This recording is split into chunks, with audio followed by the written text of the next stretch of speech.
almost half of Kiwi businesses don't have a website.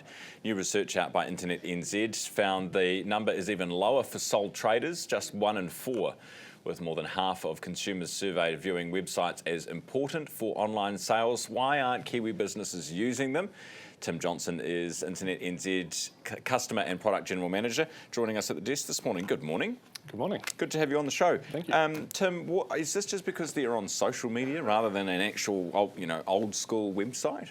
Yeah, I think that's part of the problem in terms of, people think that getting on social media, it's the results are very tangible. You can see your likes, you can see your followers very quickly. Doesn't necessarily translate into good business, but that feels good. You get that those likes.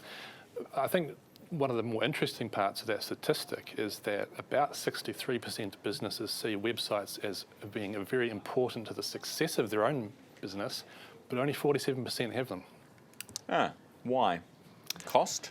I think there's that lagging messaging out there that it's high cost to get into, it's high cost to maintain, it's difficult, you've got to be constantly adding new content, but this is not 2010, we've moved on. For a cost of a cup of coffee a week, you can get yourself a website set up. It doesn't need to be enormous, it just needs to be enough to meet the needs of your customer. And half of consumers think that it's important to have one.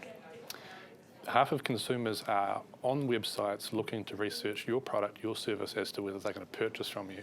80% of consumers are on websites to buy. So if you're not part of that ecosystem, you're missing out on a pretty big opportunity. Okay.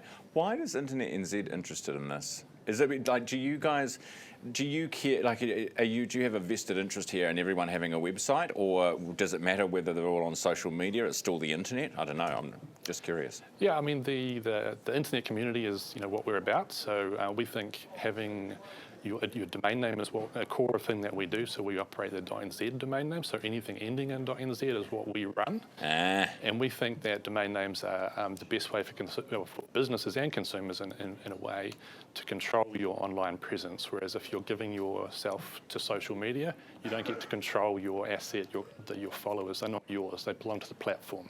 So we think in the interest of the internet community, having your domain name and your website and your own email gives you more control.